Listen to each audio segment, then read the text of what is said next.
बिस्मिल्लाहिर्रहमानिर्रहीम। अस्सलाम वालेकुम रहमतुल्लाहि व बरकातुहू। Doctor Nadeem Azhar, family physician and diabetologist. उम्मीद है आप सब लोग खैरियत से होंगे। आज के इस वीलॉग में हम डायबिटीज़ या शुगर के हवाले से जो एक डायबिटिक पेशेंट को अपनी शुगर की मैनेजमेंट में जो मुख्तलिफ़ टेस्ट की ज़रूरत होती है शुगर को चेक करने के लिए, उनके बारे में तफसील से आपको बताते हैं। क्योंकि शुगर की जो ये मॉनिटरिंग है या शुगर के दर्जों का मुस्तकिल मुआयना जो है, यही डायबिटीज़ की मेन मैनेजमेंट है। जिसकी बुनियादी वजह यह है कि डायबिटीज़ में खून के जो दर्जे हैं मुस्तकिल तौर पे ऊपर नीचे होते रहते हैं। तो हमने उनको एक ख़ास नॉर्मल दर्जे में रखने के लिए उनकी मुस्तकिल मॉनिटरिंग की ज़रूरत होती है। तो आज हम आपको बताते हैं कि ये मॉनिटरिंग किन औकात में करनी ज़रूरी होती है। तो इन औकात में जो सबसे अहम है उसको हम फ़ास्टिंग ब्लड शुगर कहते हैं, यानी कि एक ओवरनाइट फ़ास्टिंग है। यानी कि आपने तकरीबन रात में ऐसा वक्त खाना खाया हो कि सुबह में 8 से लेके 12 घंटे की फ़ास्टिंग के बाद शुगर टेस्ट कराई जाती है। इसके अलावा किसी भी खाने के या नाश्ते के किसी भी खाने के 2 घंटे के बाद जो है, ये भी ब्लड शुगर बहुत इंपॉर्टेंट है। इसी के अलावा जो एक और वक्त है जिसको हम शुगर टेस्ट कर सकते हैं, वो किसी भी खाने से पहले। और इसके अलावा एक रात सोते वक्त जो है, ये भी ब्लड शुगर की एक बहुत अच्छी मॉनिटरिंग कहलाती है। तो इसमें सबसे अहम चीज़ ये है कि दिन के जो ये 7 औकात हैं, यानी कि नाश्ता से पहले या रात खाने से पहले, इसके अलावा किसी भी खाने से पहले या खाने के 2 घंटे बाद, ये 7 औकात ऐसे हैं जिनमें आप अपने शुगर टेस्ट को उनके मॉनिटरिंग कर सकते हैं। अच्छा, इसमें WHO या इंटरनेशनल डायबिटीज़ फेडरेशन की तरफ से जो इसके ख़ास डायबिटीज़ के जो दर्जे या उनके जो वैल्यूज़ हैं उसको बताया गया है कि इन्हीं वैल्यूज़ के अंदर आपने अपनी शुगर को रखना है। तो वो वैल्यूज़ हम आपको बताते हैं कि फ़ास्टिंग में किसी भी डायबिटिक पेशेंट के लिए 126 या 126 से ज़्यादा अगर शुगर होती है तो वो डायबिटीज़ कहलाती है। इसी तरह किसी भी नाश्ते या खाने के 2 घंटे बाद अगर 200 या 200 से ज़्यादा होती है तो ये भी डायबिटीज़ कहलाती है। इसी तरह एक HbA1c कहलाता है, जो हम 3 महीने का टेस्ट कहलाता है, जिसको हम पिछले 3 महीने का एवरेज या औसत शुगर कहते हैं। इस पर भी डायग्नोसिस की जाती है। तो अगर किसी का 6.4 से ज़्यादा HbA1c आता है तो उसको भी डायबिटीज़ होती है। अच्छा, ये तो शुगर की जो मुख्तलिफ़ औकात हैं जिनमें हम टेस्ट करने को रिकमेंड करते हैं एज ए डायबिटोलॉजिस्ट। लेकिन इसके अलावा जो कुछ अहम मौक़े ऐसे होते हैं ख़ास तौर पे इंसुलिन लेने वाले पेशेंट्स जो होते हैं, उनमें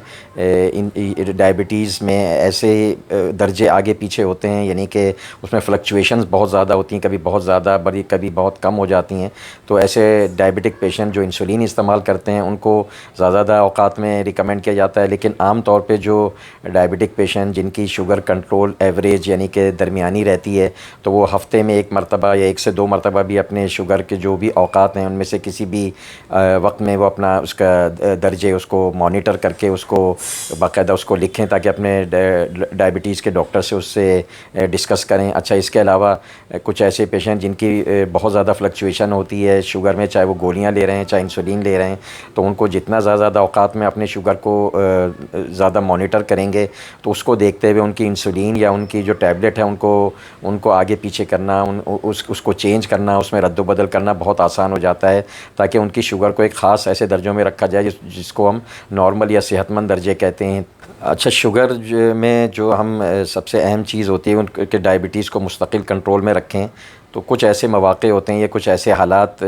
डायबिटिक पेशेंट पे आ सकते हैं, या ऐसे चीज़ें होती हैं जिस वक्त डायबिटीज़ की मॉनिटरिंग बहुत ज़्यादा इंपॉर्टेंट हो जाती है। यानी तो एक तो रूटीन में जो हमने आपको टेस्ट के मुख्तलिफ़ औकात बताएं वो तो आप उसको रिकमेंड करते ही हैं कि हम करना है, लेकिन इसके अलावा कुछ ऐसी वजूहात होती हैं जिनमें हम कह सकते हैं कि उसमें ज़्यादा शुगर की मॉनिटरिंग ज़रूरी है। तो उसमें एक तो ख़ास तौर पर जब कोई डायबिटिक पेशेंट को कोई और बीमारी, जैसे कोई भी इन्फेक्शन वगैरह होता है, किसी भी टाइप का इन्फेक्शन हो सकता है बॉडी में, तो ऐसे मौके पे कुछ डायबिटीज़ में जो है ऐसी फ्लक्चुएशन होती है कि ज़्यादातर इसमें शुगर हाई होती है, शुगर बढ़ने के इम्कानात ज़्यादा होते हैं। तो ख़ास तौर पे ऐसे वक्त जब कि डायबिटिक पेशेंट किसी और बीमारी में मुब्तला हैं, तो उनको चाहिए कि उस वक्त मॉनिटरिंग की अपनी जो है वो ज़्यादा से ज़्यादा करें, ताकि उसको देखते हुए उनकी दवाओं में जो भी रद्द बदल है करके, और इसके साथ साथ अपनी जो बीमारी है उसका इलाज भी मुस्तकिल करें। लेकिन इसकी मॉनिटरिंग की वजह से जो है फिर आपके दवाओं में रद्द बदल करके उनको नॉर्मल दर्जों में रखा जा सकता है, ताकि उससे आपका जो इन्फेक्शन है वो भी जल्द से जल्द दूर हो जाएगा। अच्छा, जिस तरह और आम मरीज़ होते हैं इसी तरह डायबिटिक पेशेंट भी कभी कभी बहुत स्ट्रेस में होते हैं किसी भी वजह से, यानी उनकी जहनी कैफियत ऐसी होती है कि स्ट्रेस होता है। तो स्ट्रेस में हमारे जिस्म में कुछ ऐसे हार्मोन निकलते हैं जो हम आप उनको कह सकते हैं एंटी इंसुलिन हार्मोन है, यानी कि इंसुलिन के ख़िलाफ़ जाते हैं। तो इसकी वजह से और उनकी शुगर के कंट्रोल में काफ़ी मुतासर होता है। तो अगर स्ट्रेस के वक्त भी रिकमेंड किया जाता है कि डायबिटिक पेशेंट अपने ग्लूकोज़ की मॉनिटरिंग को बढ़ा दें, ताकि उस स्ट्रेस उस शुगर के दर्जों को देखते हुए उनकी उनकी उनकी दवाओं में रद्द-ओ-बदल किया जा सके। इसके साथ-साथ अपने स्ट्रेस का भी इलाज करें, ताकि एक तरफ स्ट्रेस का इलाज हो, इस तरह एक तरफ ग्लूकोज़ की यानी ज़्यादा जो बढ़ गई है उसका इलाज हो। तो दोनों को कंपनसेट करके ही इंशाल्लाह फिर सेहत ज़्यादा अच्छी पानी मुमकिन होती है। अच्छा, इसी तरह बहुत से पेशेंट ऐसे होते हैं जिनको जो एक्सरसाइज करते हैं या कुछ फ़िज़िकल एक्टिविटी जिस वक्त वो जा रहे हों, ख़ास तौर पे इंसुलिन लेने वाले पेशेंट या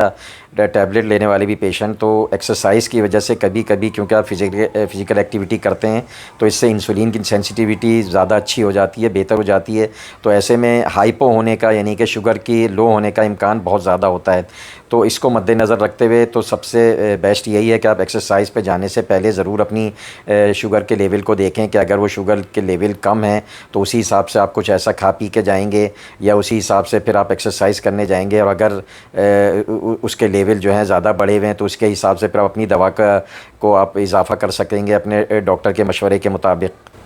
जैसे शुगर की मॉनिटरिंग जो है ना एक और वक्त में बहुत ज़्यादा इंपॉर्टेंट होती है, जब आप के को आपका मौलिज या आपका डॉक्टर जो है कोई दवाओं को चेंज करते हैं, यानी कि ऐसी दवा जो आपको असर कम कर रही है या किसी और वजह से अगर उसकी दवाओं की वजह से आपको साइड इफ़ेक्ट हो रहा है, उसमें आपकी शुगर कम या ज़्यादा हो रही है, तो उसको देखते हुए वो अगर जो न्यू मेडिकेशन जब भी आप स्टार्ट करेंगे, कोई भी न्यू मेडिसिन लेते हैं तो उस न्यू मेडिसिन के साथ भी अगर आप मॉनिटरिंग थोड़ा सा बढ़ा देंगे तो उससे आपको फ़ायदा ये होगा कि नई मेडिसिन के जो भी असरात जो भी इफ़ेक्ट होंगे उसको मद्देनज़र रखते हुए फिर आपकी जो उन दवाओं में कोई रद्द-ओ-बदल चेंज करना होता है वो करने में बहुत आसानी होती है। अच्छा, इसके अलावा जो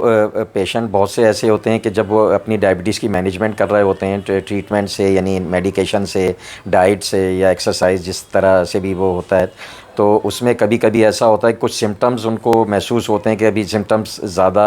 होने के भी हो सकते हैं कि पेशाब बहुत ज़्यादा आ रहा है या उनको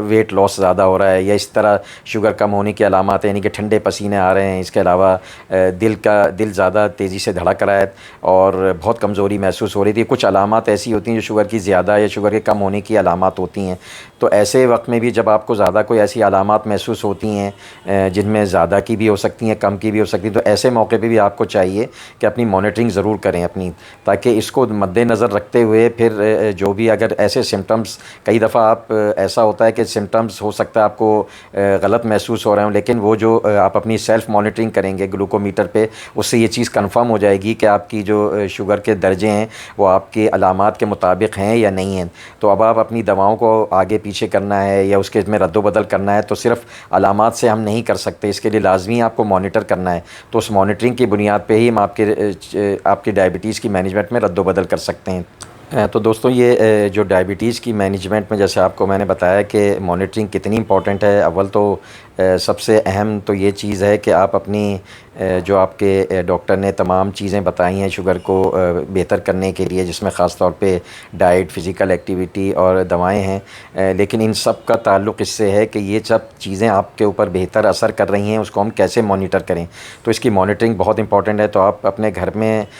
जो इसका आला है जिसको हम ग्लूकोमीटर कहते हैं, सबसे बेस्ट तो यही है। लेकिन अगर आप इसको नहीं लेते तो इसके बावजूद भी आप अपने लेबॉर्ट्री टेस्ट से ज़रूर हफ़्ते 2 हफ़्ते में ज़रूर टेस्ट कराएं। लेकिन सबसे अहम चीज़ ये है कि चूँकि डायबिटीज़ एक लाइफ़स्टाइल मर्ज़ है, उसमें आपका लाइफ़स्टाइल कभी चेंज होता है, कभी आप अपने डाइट पे स्टिक ऑन करते हैं, आप उस पे कायम रहते हैं, कभी आगे पीछे हो जाते हैं। तो आपको कैसे पता चलेगा कि मेरा, या कभी कभी आप दवा भूल गए हैं तो उसको कैसे पता चलेगा, या कभी अलामात आपकी हो रही हैं तो उनको मद्देनज़र रखते हुए अपनी मॉनिटरिंग को ज़रूर इस पर तवज्जो दें, क्योंकि मॉनिटरिंग की बुनियाद पे ही डायबिटीज़ को मैनेज किया जाता है, उसके दर्जों को मुस्तकिल नॉर्मल रखा जा सकता है ताकि आप बेहतर और कॉम्प्लिकेशन फ्री लाइफ जो है ना वो गुजार सकें।